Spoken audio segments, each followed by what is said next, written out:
Hello, everybody, and welcome to the Doctor's Notes podcast by Doc's Castle Media, a podcast I created to share the notes of one of my favorite reality shows ever, Big Brother USA.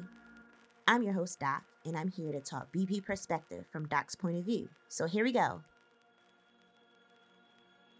Hey, everyone, thanks for tuning in to the Doctor's Notes podcast. This is, again, another double episode recap discussing the HOH and Veto episode for this week. The last episode was also a double feature. As you all know, that I have been unable to really kind of keep up with the scheduling of Big Brother this week. It's just been weird. So we are embracing doing double featured shows, and in this case, it really doesn't, I feel like it doesn't matter because like some of the episodes haven't really had that much game talk. They've been saturating the episodes with a lot of the actual games, like the veto competitions and the HOH competitions. There isn't that much dialogue. And then depending on who is the HOH, like there's not that many people in the house. So kind of following the alliances and just watching the show, it will get easier. But they want to just fill up the show with a whole bunch of unnecessary BS. Things that we don't really care to see. And not really hearing what we care to see to put into the episode, you know? But so be it. This week in the Big Brother house is the BB comic verse week. So, we've had the Scary Verse week, we've had Scramble Verse week, we've had pretty much all of the universes that they mentioned that were going to be on the show. But we didn't have an entire week for comics, and this is the first, which means that everything is themed like comics, granting everyone has superpowers this week, or there is granting superpowers for the week. And what's making this week a lot special is like it's not going to be ran similarly to any other week that we've ever had in the Big Brother series. This week they're throwing in superpowers like power of invisibility and the power of multiplicity in this week's episodes to put a little oomph and some extra gameplay into the game. Hopefully this gives people some opportunity to do more strategic moves. It'll change the game. But honestly, this season it's not necessary to do all of that, I don't think, because the people that are playing in this season actually are strategic and are making moves. It's just that they continue to vote with the house. That's the only thing that I hate. How can you do all of this strategic talking? Because we've been playing very strategically, but yet still vote with the house. They do it so hard that they want to continue to be loyal to a side of a house instead of just being loyal to themselves. But I digress. I really don't care to talk about that much anyway, because I'm tired of saying that, and I'm pretty sure that everyone else is tired of saying that for the remainder of the Big Brother series. I feel like ever since maybe season 15, we've been doing this voting with the house type stuff. And now we're here in season 25, still doing the same thing. It's whatever. But we pretty much start off our first episode being the HOH competition and the HOH episode. And we don't have anyone on the block at the moment because we're trying to see who's going to win the HOH. This week there was a transmission that was sent in the house, and the transmission said that the first competition, the HOH competition, would be for the power of invisibility, meaning that whoever wins the HOH this week would be invisible. And they make the decisions without people knowing who they are this week, unanimously. So, That's interesting. And we started the game, or we started the episode with people all saying their portion of what they want to do. Everybody wants to go for this power of invisibility, because, you know, anyone can make a move. You can make a very powerful move if you win this power, because there are a lot of strong people in this house that people are afraid to go after. I would say Jag and Matt being the biggest threats right now, because they're cool with everyone. People are afraid to really put them on the block right face on. So why not try to gun for this competition to make a big move like that? And I mean, if I was in the house, I'd probably do the same thing. So it's a superpower that everybody wants. So, if you can play through the shadows this week, you could get a lot of good moves done, but you could also tell and use it to your advantage. And also, I think everyone is competing in HOH and everyone is competing in veto competitions this week. And the next week, it's the same. Well, as far as the HOH, I'm not sure about the veto competition, but being that the person is an invisible HOH, they get to compete next week in the next HOH. Everyone gets to compete in the next HOH. It's a benefit. It's a benefit to have the power. It's a benefit that you can just get to still play the following week too, so you're not really in danger. To actually talk about a little bit of the competition. The competition was the famous zip line competition, the comic book competition. Is usually when they zip lining across, what is it? I think it's a building, and they're viewing through the window and they're looking at the order of comics and the comic book, who's on the comic books out of the season. Everyone, the guests that have been in the house, they all had their personalities, whatever they've done in the house, and it's reflected in a cartoon version of them. That's what the competition basically is. You match the comics from the BB wall, and it's timed on your personal wall. And whoever has the fastest time, I think they're personally the one who wins the HOH. And honestly, it's a secret, so no one really knows who would be the winner in this season, but usually they let us know. And I feel like previous seasons, this competition has been like a veto competition a lot. Maybe a HOH, but I don't know. But there's never been a moment where it's an invisible HOH before. So this is interesting, and I think this is a difficult competition to have on the type of pressure, because the zipline competition is hard. When I was watching the show, it was really like the way they used the sound effects to over Suri while she's playing the game. It made me feel like it was painful. Every time she fell, they made some like crackling noise over her on the show, and it just made me feel like, dang, like this seemed hard. Like it seemed like it's hurting her to play this competition. But anyway. It's one of my favorite competitions because I like seeing the drawings of the comics. But I can't really remember this year's comics this year. Like, nobody has a significant comic that I care about. Every year there seems to be like one that at least sticks out and is really, really funny. And I don't think any of them were really funny this year. So can't really pinpoint which one is my favorite comic.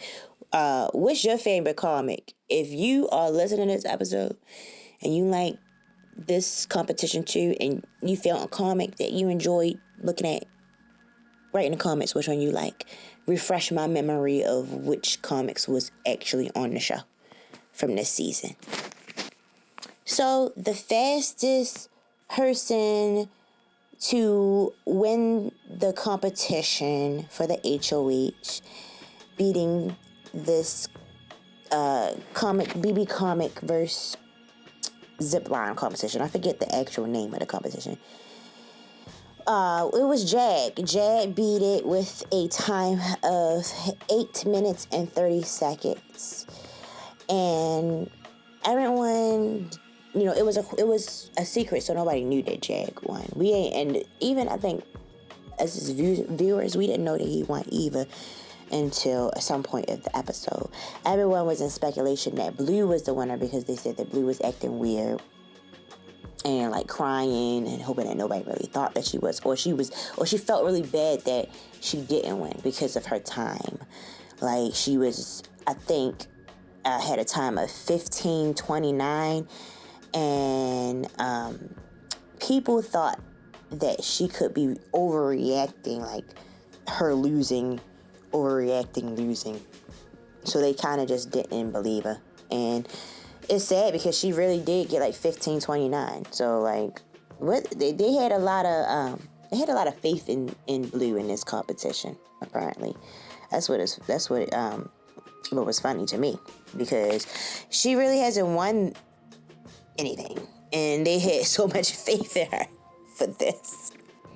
But while she's sitting here being speculated against, Jag reveals to Matt that he is the invisible HOH, and Matt, he's excited about it, very excited, and they try to discuss who they feel as though what would be the best bets to put on the block, because now Jag has the opportunity for his first ever HOH to be a secret one, a very powerful HOH, and he has the opportunity to choose who he wants to send home.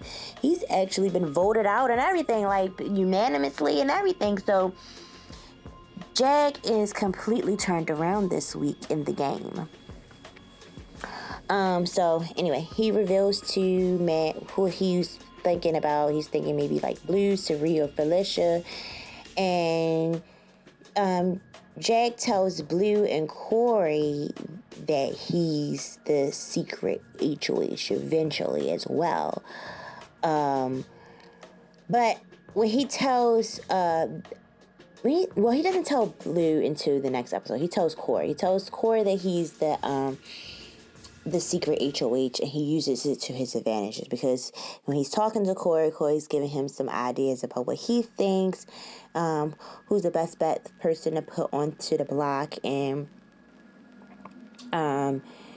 because Corey is going after Blue, of course, that's one of the suggestions, but mainly the only other people that we have for Jag to go after, if he's working with Corey in this case, would be Blue, Sari, and Felicia. Like we said, no one's really going after Bowie Jane. Bowie Jane is probably at the safest spot right now because everybody is cool with her. They're working with her. She is probably would be like the last to really leave because and be used as a pawn at some point, towards the end of them dwindling down. But I feel as though right now Bowie Jane is in a very safe spot. As long as she just throws competitions for the remainder of the season, she could probably be used as the pawn and be brought along to the end.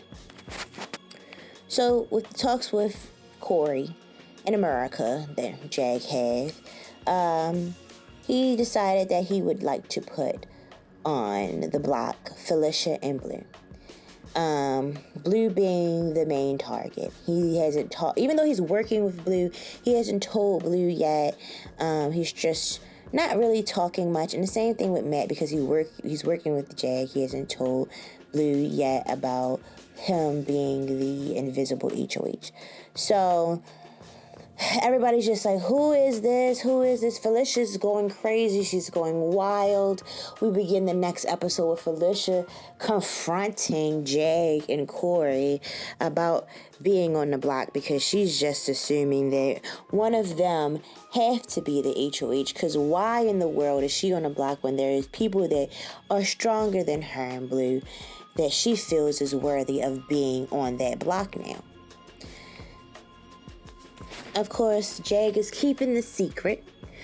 Corey is, keeping his mouth shut too. He knows that he does have some type of upper hand in this position, knowing that he knows that Jag is the HOH. He could spill the beans eventually to someone later to use it as his advantage. But, in that moment when he's being confronted by Felicia with Jag, it's not like he's gonna out the man. So it's just no one knows who the HOH is. And Felicia, she's right on point when she goes to her diary room session and she says that she knows that Jag is the HOH. Now, it's still speculation to her, but she's on point with it.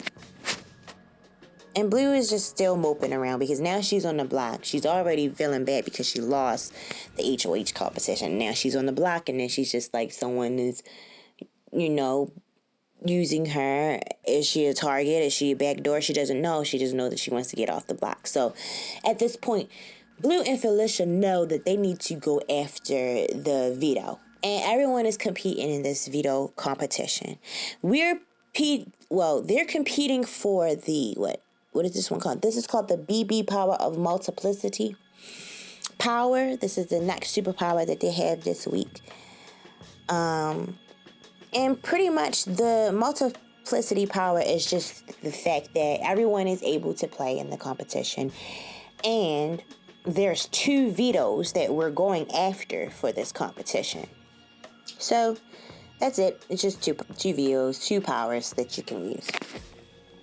The competition that they did this year is this one, I would say, this is another endurance competition, and this is the one where they are swinging on, they're hanging on some disc, swinging around, and something's hitting them, basically, and they have to try to prevent themselves from falling. Whoever's the last one able to hang on the longest on these discs that swinging them around is the person who wins the power of veto. Since there's 2 powers of vetoes, after that they have to do some I guess it's a guessing game. Whoever is the closest to the number and does not go over the number is the person who wins the second veto competition. So that was that. The winners of the competition, though, the first competition, the endurance competition, was Jag. Jag won that competition. So he's a powerhouse this week. Nobody really knows for sure who the HOH. HOH is a secret. But Jag won HOH and veto this week. People only know about the veto. Still powerhouse. He being a powerhouse this week, for real. And the second winner of the veto competition is, I believe, is Blue. Yeah, Blue is the second veto winner. With these winnings,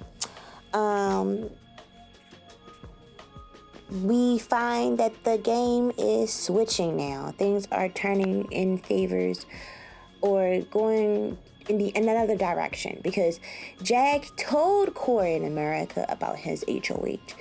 But because now he's winning, why not move? Why not make a big move? Why waste this invisible HOH, knowing that you are able to still compete the next week? Waste it on keeping nominees the same, even though it won't be the same, because Blue won the veto competition. She's obviously going to take herself off. Jag has to make a decision on who to put on the block, and why would you waste it on trying to get people that aren't that strong? One of the strong threats outside of himself and Matt would be Corey and America, because they are just a known duo together, working together just like them. The other duo, they need to go take a stab at each other. Why not put Corey and America on the block? And for that case, Blue, she did take herself off the block, I'm assuming, because we ended this episode again on a cliffhanger, which I'm not happy with, Big Brother. Big Brother, I don't know why they want to keep on doing this cliffhanger BS. The episode comes on Thursday night, it don't matter, we still going to see who get evicted. Can you let us know who is on the options to be evicted on Tuesday night? We already, it's just one day away. They used to tell us on Wednesday, but want to leave us with these cliffhangers on Tuesdays. It's really annoying. I gotta sit here and guess that that's really what happened. I had to guess that Blue took herself off the block and Jag really took Felicia off the block, and they replaced them with Corey and America, based off of my assumptions, because I ain't really been on Twitter to give y'all any updates about what's happening in the show. I haven't watched the live feeds this week, so I'm going off of what I think is a possibility of what's going on. We left at a cliffhanger with Jag possibly taking Felicia off the block and Blue taking herself off the block, and them filling the seats with Corey and America. pitting them against each other to go into the jury house. Who knows? That's where we left the end of the episode. Who knows? But there was so much other game talk that was going on. Like, Blue is the target, but America doesn't want Blue to be a target this week. So she going to go talk to Blue and tell her what she thinks that she's the target, and hopes who she thinks. She tells her that everybody thinks she's the target, basically, in hopes that she's going to put a fire under her that will take the information to change the vote somehow. So I don't know what America was doing there, but, you know, she wants to work with Blue somehow, because if Corey is to leave, who's she going to work with? There's not that many people, so she trying to basically get her second person. We got Corey everyone is talking to each other. Like, at this point, it's only, I think, 7 people in the house right now? Come on now. Like, everybody is going after each other. They're just going after each other. In addition to the competition, the veto competition, we also had some punishments. Like, Felicia and Sari were the furthest away from guessing in the second veto competition. And basically their punishment had to do with the usual punishments that we have in the Big Brother house. I think just every year. So, like, everyone, it's always someone that's probably, like, shunned away into solitary confinement, and that this season it's been Felicia. Felicia has to spend 24 hours locked away in solitary confinement from other BB house guests. She has to do it, I don't think it's in the have-not room, but she's locked away in a room for 24 hours, just trying to entertain herself, thinking there's no strategizing. This takes away from the game, and she's on the block, so she doesn't really feel comfortable with being on the block and then being in solitary confinement. But it's a BB punishment, and the way that everything's going in the house, it doesn't really seem like Felicia is going home right now anyway, so it's just looking like that solitary confinement is just a moment of peace for her. And Sari, she had a punishment too. Her punishment has to be, I think it was wearing a super suit for a week, and she had to perform whatever tasks that Big Brother had asked her to complete throughout the week. So, it's just annoying. They do that stuff all the time. We gotta wear a costume or do something. So it's just a punishment she gotta do. And so, all right, now the game goes on after that. Let me see, what else happened? Jag, he wants to tell people that he is the invisible HOH to build trust before it comes out that everyone that he's putting up Corey and America. And when he does this, he is surprised to find out that everybody is in agreement with what he is deciding to do. But I don't know why he's being surprised. Of course, people are going to be in agreement as long as they are coming off the block and they feel like they are being safe. So regardless of anybody he goes to, he went to Sari, he goes to Felicia, he went to Bowie Jane, he went to everybody else except for Corey and America to pitch the idea that he's putting up Corey and America. And everybody is in agreement and willing to make their decision based off of what he is deciding to do. He thought Blue probably was going to be a little iffy with him, but Blue, she cried, she was happy, she was okay, she said it's okay, it'll say okay, because honestly, Blue wanted a veto for herself, she's taking herself off, she's proud that she's able to do that. But him telling that and, being real with her, she's just accepting of it, because she saved herself, and he still is able, he saved herself. He told her that he was the HOH and he put her on the block. She don't really even care, because she saved herself, honestly. She does trust Jag more than Corey in America anyway, so it's whatever. She's just willing to work with this man. That's what I think it is. Corey is comfortable in this game right now, though. Corey He doesn't think that he will be put on the block as a blind side. He thinks he's just completely working with Jag, and just because Jag told him that he is the HOH, the invisible HOH, he thinks that he's safe. But Corey don't even know he got to worry. He don't even know that he has to worry right now. He has to worry. So let's discuss who the MVP player of this episode is. So this is 2 bundled up episodes. I don't want to name that many people, but for this podcast episode, for Doctor's Notes podcast, the MVP player, this double feature is Jag. Jag holds the majority of the power this week, winning both HOH and Veto competition. That is one reason why I think that he deserves to be the MVP player. He's both the invisible winner and the seen the winner. But his social game is looking pristine right now because he doesn't have anyone hating him. Or worrying about him and what he's making, the moves that he makes. He has people in agreement with the moves that he's making, and he's deceiving the other half of the house that, he's planning on targeting once the blue comes off the block and Felicia comes off the block. He's completely deceiving Corey in America, so they're trusting him in some extent.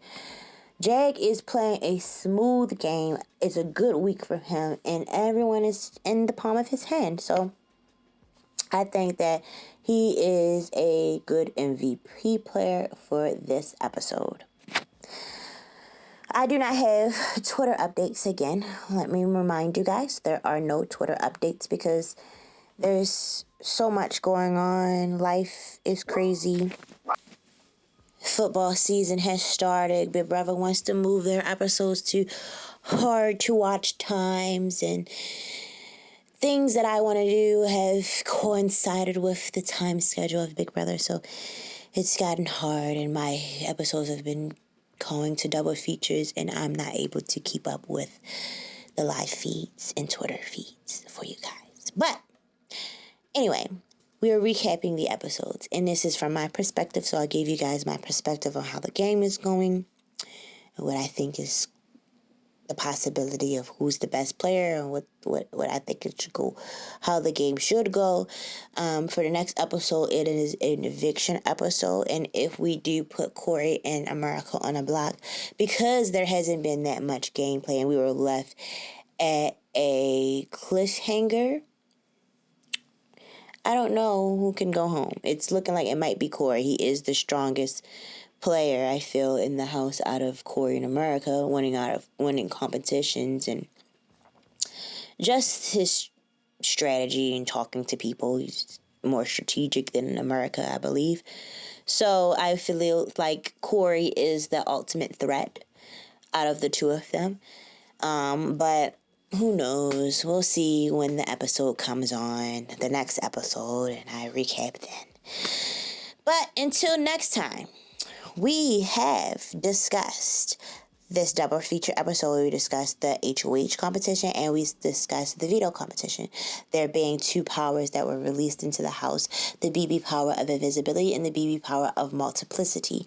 One being the invisible HOH and the second being 2 veto being played to saving 2 people that are on the block right now. We talked about the current nominees, and the current nominees are Felicia and Blue, and we are left at a cliffhanger at the episode, not knowing if they are still on the block or not. We talked about who the MVP player of this episode is, and it is Jag. And we are talking about, I think that Corey is in a very, very, very dangerous position, feeling that he is too safe as well. But that is episode 30 of the Doctor's Notes podcast. You guys, I thank you for tuning in and listening. But until next time, peace out, guys. Thank you so much for tuning into the Doctor's Notes podcast. I hope you enjoyed today's episode, and if you found value in what you heard today, don't forget to subscribe to our podcast and leave us a review on your favorite podcast platform. For more updates and Doc's Castle content, follow me on my social media. You can find me on Twitter, Instagram, and Facebook at Doc's Castle. If you have any questions, suggestions, or topics that you'd like to cover in future episodes, feel free to reach out to me via email at docscastlemediainfo@gmail.com. Remember, your support means the world to me, and I'm grateful to have you as a listener. But until next time, peace out.